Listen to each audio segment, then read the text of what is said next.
Welcome back, everybody. Last night I saw Avatar: The Way of the Water, the long-awaited sequel to the 2009 classic. Now, don't get me wrong, I don't dislike the original Avatar movie. I think it's a good movie and I really enjoyed it. It's just like, I didn't think it needed a sequel. And after all this time, I just really didn't care about this movie coming out. Now, I know some people might be mad at me because I know it was really long-awaited and people have been looking forward to this movie for a very long time, but I just didn't care. But in preparation for this film, I rewatched the first one the night before I saw the movie, and it helped me understand and enjoy the second one a lot more. I think the biggest question about this film was whether it was going to be an amazing masterpiece or a terrible flop. And realistically, it's neither. Now, I really didn't think this movie was gonna flop per se, but I didn't think I was gonna enjoy it nearly as much as I did. The world of Pandora is incredibly beautiful, so I love just watching any scene that has to do with that planet, and they dive into so much more of the culture and biomes and everything with this movie. And it's so much cooler to see so many different species and characteristics of other characters. The action was also a huge step up from the first one. Not that there was any problem with it in the first Avatar movie, but this one just gets a lot more violent. I like seeing arrows be lethal. It's really cool to see, and I like seeing people get shot in the face. In this movie, we follow Jake Sully and his family. Now that he's leading the jungle Na'vi after the first Avatar, he is the prime target for the dreaded Sky People to come back. Now that the Sky People are back, Jake and his family are forced to leave the jungle people and to go live with the water people on the other side of Pandora. And now it's up to Jake and his family to learn the ways of the water and become part of the water people. Now, overall, I really don't dislike the plot of this movie, and I don't agree with everybody who was saying that this movie was the exact same as the first one. But it feels like there's a lot of scenes and almost story beats taken directly from the first movie. There were points in this movie where I thought, holy shit, this is the exact same film. Obviously with little tweaks because, you know, characters being different, but it was very similar. But I overall think it was able to branch off and be its own. If the water didn't come up in this at all, it would have been the same movie. Because even the villain is the exact same fucking guy. I do think this film is different enough from the first one, and it's not similar enough to say that it's the same movie, but they both share a lot of similarities. Now, as I said before, this movie is visually impressive.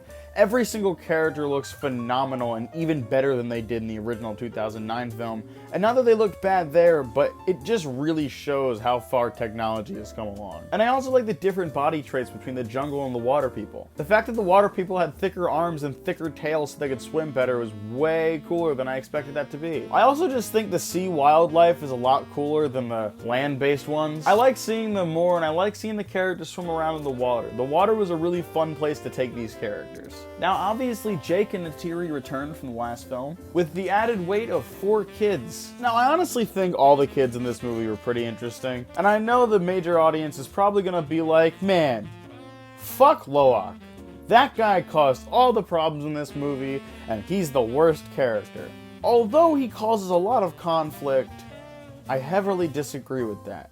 Now, I went to go see this movie with like a giant watch party, and most of those people hated this character because he caused a lot of the conflict in this film. And I just think that's a lot to put on him. Mostly because I usually get mad when characters make stupid decisions, but all the decisions this character makes in this movie, at least most of them, make sense based on how he's treated by his family. I would just like to point out that anybody who feels that they are the worst are going to try to do anything to make that right, even if it ends up making situations worse. I'm not justifying stupid actions, I'm just saying there are reasons to not hate an entire character, but that's just me. It's hard for someone to grow when they feel like nobody around them thinks they can do it, and that's what I saw with this character. Lo'ak wants to be better, but his entire family makes him feel like he can't do anything about it. So he's constantly trying, but constantly getting himself in trouble. I honestly wish he had more of a bond with Jake in this movie. Jake was so upset with him and mad at him throughout the entire film, they didn't really have a good bond going until the very end.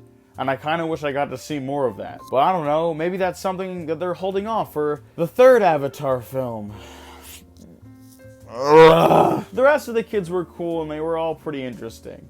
They all kept me entertained, but they didn't really do much besides get themselves into trouble and get themselves captured. You know, how kids be. But overall, the entire Sully family ended up being incredibly entertaining. Compared to the first movie, Neytiri took more of a backseat in this film, although she definitely got her moments to shine as a mother and a badass. After the death of Meteum, she was the most terrifying thing in that entire movie. I did not want to get in her way. One last thing I wanted to talk about was the villain of this movie.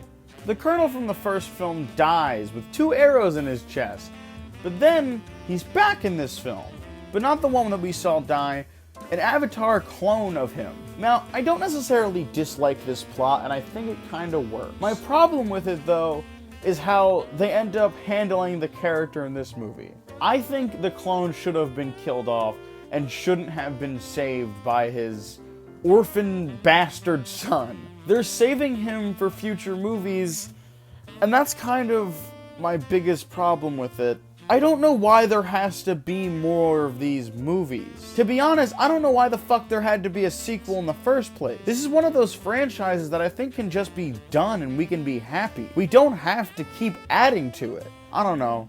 Maybe I'm the only person who feels this way. I just don't really care about the Avatar franchise. This movie makes it abundantly clear that the first 2 films are a small part of a bigger franchise, and I just don't know how long I'll be interested in Pandora. To be quite honest, I wasn't that interested before this movie came out. Overall, I'm gonna give Avatar: The Way of the Water an 8 out of 10. Now, I did enjoy this movie. It's obviously a very well put together film with many things that make it great. I just think it does have some flaws, and I don't know how long I'm gonna be interested in the Avatar franchise. I don't think this movie did a very good job at keeping me hooked. It kinda just was like, hey, just to remind you, there's gonna be a 3rd one. Just you wait. And I don't care. Thank you guys for watching. I hope you like, subscribe, and comment on the video. If you'd like to see more, I have a whole playlist full of movie and TV reviews, so check it out. Link in description below. As always, save Norbit now. Goodbye, guys.